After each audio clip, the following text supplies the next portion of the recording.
Premier livre des rois, chapitre 10. Et la reine de Shéba entendit parler de la renommée de Salomon en relation avec le nom de l'Éternel, et elle vint pour l'éprouver par des énigmes. Et elle vint à Jérusalem avec un fort grand train, avec des chameaux qui portaient des aromates, et de l'or en très grande quantité, et des pierres précieuses. Et elle vint vers Salomon, et lui parla de tout ce qu'elle avait sur son cœur. Et Salomon lui expliqua toutes les choses dont elle parlait. Il n'y eut pas une chose cachée pour le roi, pas une chose qu'il ne lui expliquât. Et la reine de Shéba vit toute la sagesse de Salomon, et la maison qu'il avait bâtie, et les mets de sa table, et la tenue de ses serviteurs, et l'ordre de service de ses officiers, et leurs vêtements, et ses échansons, et la rampe par laquelle il montait dans la maison de l'Éternel, et il n'y eut plus d'esprit en elle. Et elle dit au roi: Ce que j'ai entendu dire dans mon pays sur tout ton état et sur ta sagesse était la vérité. Mais je n'ai pas cru ces choses, jusqu'à ce que je sois venu et que mes yeux aient vu, et voici, on ne m'avait pas rapporté la moitié. Tu surpasses en sagesse et en prospérité la rumeur que j'en ai entendue. Heureux tes gens, heureux ceux-ci tes serviteurs qui se tiennent continuellement devant toi et qui entendent ta sagesse. Béni soit l'Éternel ton Dieu, qui a pris plaisir en toi pour te placer sur le trône d'Israël. Parce que l'Éternel aimait Israël à toujours, il t'a établi roi pour faire droit et justice. Et elle donna au roi 120 talents d'or et des aromates en très grande quantité et des pierres précieuses. Il n'est plus venu une abondance d'aromates pareille à ce que la reine de Shéba en donna au roi Salomon. La flotte aussi de Hiram qui amenait de l'or d'Ophir apporta d'Ophir du bois d'Almugim en très grande quantité et des pierres précieuses. Et avec le bois d'Almugim, le roi fit des balustrades pour la maison de l'Éternel et pour la maison du roi, et des harpes et des luttes pour les chanteurs. Il n'est pas venu de semblable bois d'Almugim, et on n'en a pas vu jusqu'à ce jour. Et le roi Salomon donna à la reine de Shéba tout son désir, tout ce qu'elle demanda, outre ce qu'il lui donna selon le pouvoir du roi Salomon. Et elle s'en retourna et s'en alla dans son pays, elle et ses serviteurs. Et le poids de l'or qui arrivait à Salomon dans une année était de 666 talents d'or, outre ce qui lui venait des commerçants ambulants et du trafic des marchands, et de tous les rois de l'Arabie et des gouverneurs du pays.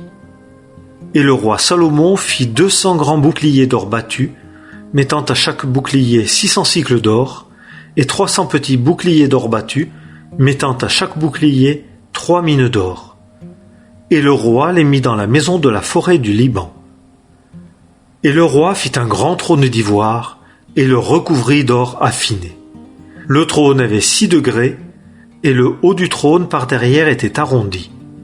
Et il y avait des bras, d'un côté et de l'autre, à l'endroit du siège, et 2 lions qui se tenaient à côté de ces bras, et 12 lions qui se tenaient là, sur les 6 degrés, d'un côté et de l'autre. Il ne s'en est point fait de pareil dans aucun royaume. Et tous les vases à boire du roi Salomon étaient d'or, et tous les vases de la maison de la forêt du Liban d'or pur. Aucun n'était d'argent, il n'était compté pour rien au jour de Salomon. Car la flotte de Tarsis qu'avait le roi tenait la mer avec la flotte de Hiram. Une fois tous les 3 ans, la flotte de Tarsis venait, apportant de l'or et de l'argent, de l'ivoire et des singes et des paons. Et le roi Salomon fut plus grand que tous les rois de la terre en richesse et en sagesse.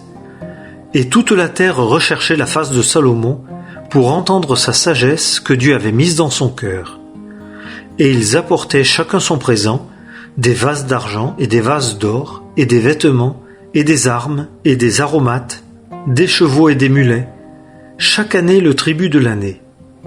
Et Salomon rassembla des chars et des cavaliers, et il eut 1400 chars et 12 000 cavaliers. Et il les plaça dans les villes à chars et auprès du roi à Jérusalem. Et le roi fit que l'argent dans Jérusalem était comme les pierres, et il fit que les cèdres étaient en quantité comme les sycomores qui sont dans le pays plat. Et quant aux chevaux de Salomon, il les tirait d'Égypte.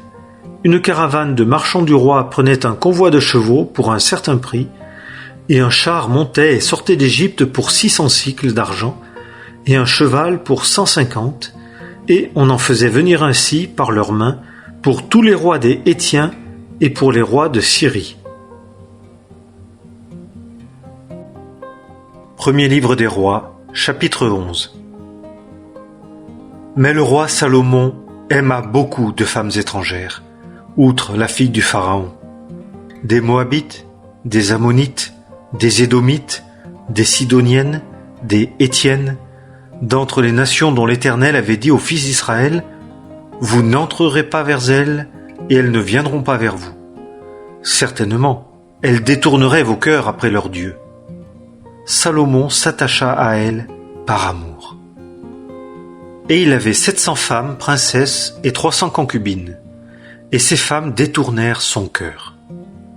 Et il arriva au temps de la vieillesse de Salomon, que ces femmes détournèrent son cœur après d'autres dieux, et son cœur ne fut pas parfait avec l'Éternel son Dieu, comme le cœur de David son père.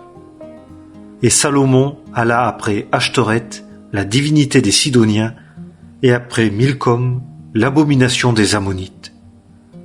Et Salomon fit ce qui est mauvais aux yeux de l'Éternel, et ne suivit pas pleinement l'Éternel comme David son père. Alors Salomon bâtit un haut lieu pour Kémosh, l'abomination de Moab, sur la montagne qui est vis-à-vis de Jérusalem, et pour Moloch, l'abomination des fils d'Ammon. Et il en fit ainsi pour toutes ces femmes étrangères qui brûlaient de l'encens et sacrifiaient à leurs dieux. Et l'Éternel eut de la colère contre Salomon, parce que son cœur s'était détourné de l'Éternel, le Dieu d'Israël, qui s'était révélé à lui 2 fois, et lui avait commandé à ce sujet de ne pas aller après d'autres dieux, et il ne garda pas ce que l'Éternel lui avait commandé. Et l'Éternel dit à Salomon, « Parce que tu as fait cela, et que tu n'as pas gardé mon alliance et mes statuts que je t'ai commandés, je t'arracherai certainement le royaume, et je le donnerai à ton serviteur. Seulement, je ne le ferai pas dans tes jours à cause de David ton père, mais je l'arracherai de la main de ton fils. Toutefois, je ne lui arracherai pas tout le royaume.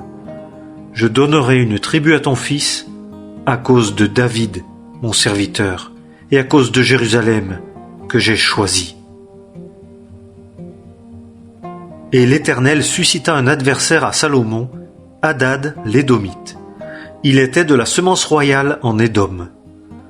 Et il était arrivé, pendant que David était en Édom, et que Joab, chef de l'armée, était monté pour enterrer les morts, car il avait frappé tout mal en Édom. Or Joab resta là 6 mois avec tout Israël, jusqu'à ce qu'il eût retranché tous les mâles en Édom. qu'Hadad s'enfuit, lui et quelques Édomites d'entre les serviteurs de son père avec lui, pour aller en Égypte. Et Hadad était un jeune garçon. Et ils se levèrent de Madian et vinrent à Paran. Et ils prirent des hommes avec eux de Paran et vinrent en Égypte vers le Pharaon, roi d'Égypte, qui lui donna une maison et lui assigna des provisions et lui donna des terres. Et Hadad trouva grande faveur aux yeux du Pharaon, et le Pharaon lui donna pour femme la sœur de sa femme, la sœur de la reine Tachpénès. Et la sœur de Tachpénès lui enfanta Génubat son fils. Et Tachpénès le sevra dans la maison du Pharaon. Et Génubat était dans la maison du Pharaon parmi les fils du Pharaon. Et Hadad apprit en Égypte que David s'était endormi avec ses pères et que Joab, chef de l'armée, était mort. Et Hadad dit au Pharaon, « Laisse-moi aller, et j'irai dans mon pays. » Et le Pharaon lui dit, « Que te manque-t-il auprès de moi, que voici tu désires t'en aller dans ton pays ?» Et il dit, « Rien, mais quoi qu'il en soit, laisse-moi aller. » Dieu lui suscita encore un adversaire, Raison, fils d'Eliada, qui s'enfuit de chez Hadadézer, roi de Tsoba, son seigneur. Et il rassembla des hommes auprès de lui et devint chef de bande lorsque David tua ceux de Tsoba. Et ils s'en allèrent à Damas et y demeurèrent et ils régnèrent à Damas.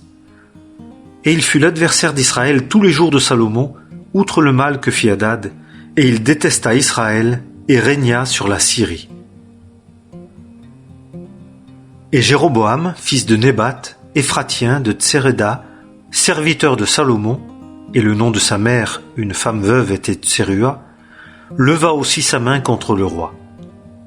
Et c'est ici l'occasion pour laquelle il leva sa main contre le roi. Salomon bâtissait Milo et fermait la brèche de la ville de David, son père, et Jéroboam était un fort et vaillant homme. Et Salomon vit que le jeune homme faisait de l'ouvrage, et le préposa sur tout le travail de la maison de Joseph. Et il arriva en ce temps-là que Jéroboam sortit de Jérusalem, et Akija, le Silonite, le prophète, le trouva sur le chemin, et il était revêtu d'un manteau neuf, et ils étaient seuls, eux deux, dans les champs. Et Akija saisit le manteau neuf qu'il avait sur lui, et le déchira en 12 morceaux. Et il dit à Jéroboam, « Prends 10 morceaux pour toi.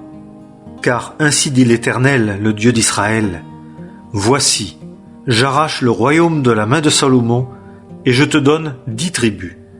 Mais une tribu sera à lui, à cause de mon serviteur David, et à cause de Jérusalem, la ville que j'ai choisie d'entre toutes les tribus d'Israël.